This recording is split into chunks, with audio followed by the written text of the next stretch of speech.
रात के ठीक 12 बजे थी। शहर की सड़कों पर सन्नाटा सरा हुआ था। हल्की बारिश हो रही थी और स्ट्रीट लाइट की पीली रोशनी पानी की बूंदों में चमक रही थी। तभी अचानक पुलिस स्टेशन की घंटी बजी। इंस्पेक्टर आरओ सिंह ने फोन उठाया। Hello, city police station. दूसरी तरफ से कंपती हुई आवाज आई। सर, यहाँ एक लाश मिली है पुराने मिल के पास। आरओ की साखें सिकुड़ गईं। ठीक है, क्या हम तुरंत पहुंचते हैं। तो पुरानी मिल शहर के किनारे स्थित थी, जहां अब कोई नहीं जाता था। आरव अपनी टीम के साथ वहां पहुंचे। बारिश अब तेज हो चुकी थी। जमीन पर एक युवक की लाश पड़ी थी। उसके चेहरे पर डर साफ झलक रहा था, जैसे उसने मरने से पहले कुछ भयानक देखा हो। आरव ने झुककर निरीक्षण किया। कोई संघर्ष के निशान नहीं, मतलब हत्यारा जाने पहचान का हो सकता है। तभी कांस्टेबल रोहित बोला, सर, इसके हाथ में कुछ है। आरव ने गौर से देखा। युवक की मुट्ठी में एक छोटा सा कागज था। उसे खोलने पर उसमें सिर्फ एक शब्द लिखा था, 47। आरव ने धीरे से कहा, यह नंबर ही इस केस की चाबी है। अगले दिन पता चला कि मृतक का नाम निखिल वर्मा था। वह एक सॉफ्टवेयर इंजीनियर था और पिछले कुछ दिनों से काफी तनाव में था। आरव ने निखिल के घर जाकर जांच की। कमरा बिखरा हुआ था, लेकिन एक चीज अलग थी। दीवार पर एक नक्शा लगा हुआ था, जिसमें शहर के अलग अलग हिस्सों पर लाल निशान लगे थे। रोहित ने पूछा, सर, ये क्या हो सकता है। कारविन ने जवाब दे दिया, शायद यह कोई पैटर्न है और 47 उसी पैटर्न का हिस्सा। जांच के दौरान पता चला कि निखिल ने अपनी मौत से पहले एक कॉल किया था एक नंबर पर जो अज्ञात था। टेलीकॉम डेटा निकालने पर वह नंबर एक पुराने गोदाम का निकला, जो शहर के सेक्टर 47 में था। आरओ के चेहरे पर हल्की मुस्कान आई। अब समझ आया, 47 सिर्फ एक नंबर नहीं, ये एक जगह है।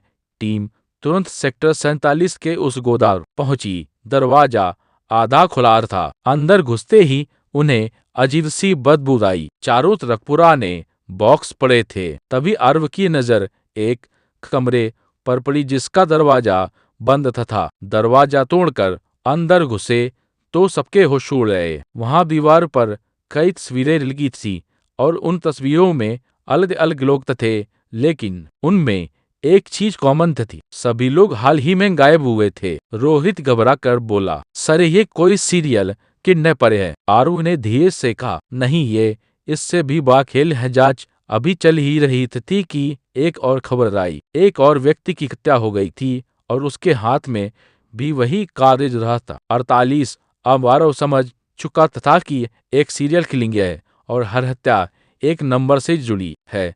आरव ने सभी मामलों को एक साथ जोड़ना शुरू किया, 47, 48 और नक्शे पर लगे निशान। अचानक उसे कुछ समझ आया। ये सारे नंबर शहर के अलग अलग सेक्टर हैं और हर सेक्टर में एक हत्या हो रही है। रोहित ने पूछा, लेकिन क्यों? आरव ने जवाब दिया, क्योंकि कोई इस शहर को एक गेम की तरह खेल रहा है और हम उसके मुहे हैं। जांच आगे बढ़ी तो एक नाम सामने आया, राघव मल्होत्रा। वह एक अमीर बिजनेसमैन था जो कुछ साल पहले अचानक गायब हो गया था, लेकिन उसकी कंपनी का नेटवर्क अभी भी सक्रिय था। आरव ने उसकी फाइल देखी। राघव को पजल्स और गेम्स का शौक था और वह हमेशा परफेक्ट प्लान बनाने के लिए जाना जाता था।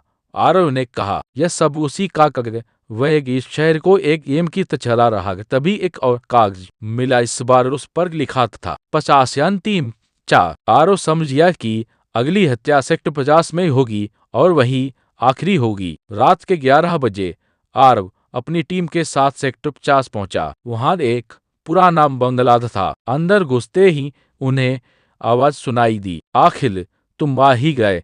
इंस्पेक्टर आरव ने देखा, सामने एक आदमी खड़ा था, वही राघव मल्होत्रा। तुम ये सब रख क्यों कर रहे हो? आरव ने पूछा। राघव हंसा, क्योंकि जिंदगी के खेल है और मैं उसका मास्टर। तुमने इतने लोगों को मार दिया। ये नहीं, मैंने उन्हें चुना। वे सब मेरे गेम के खिलाड़ी थे, लेकिन हार गए। आरव ने गुस्से में कहा, और अब ये खेल खत्म होगा। राघव ने मुस्कुरा कर कहा, शायद, लेकिन आखिरी 4 अभी बाकी है। अचानक उसने एक बटन दबाया और कमरे में टाइमर चालू हो गया। 10-9-8 रोहित चिल्लाया। सर, बम है। आरव ने तुरंत राघव को पकड़ लिया। बम रहा है।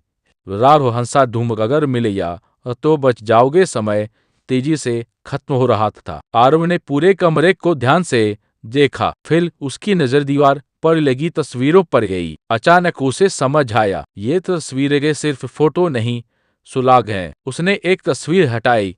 उसके पीछे एक छोटा बॉक्स था। आरव ने तुरंत उसे खोला और वायर काट दिया। टाइमर रुक गया। राघव को गिरफ्तार कर लिया गया। उसने आखिर में कहा, तुम जीत गए, लेकिन खेल खत्म नहीं हुआ। आरव ने शांत होकर जवाब दिया, जब तक सच जिंदा है, हर खेल खत्म होता है। बारिश रुक चुकी थी। सुबह की पहली किरणें आसमान में फैल रही थी। एक और केस खत्म हुआ, लेकिन आरव जानता था कि शहर में अंधेरे अभी भी बाकी हैं।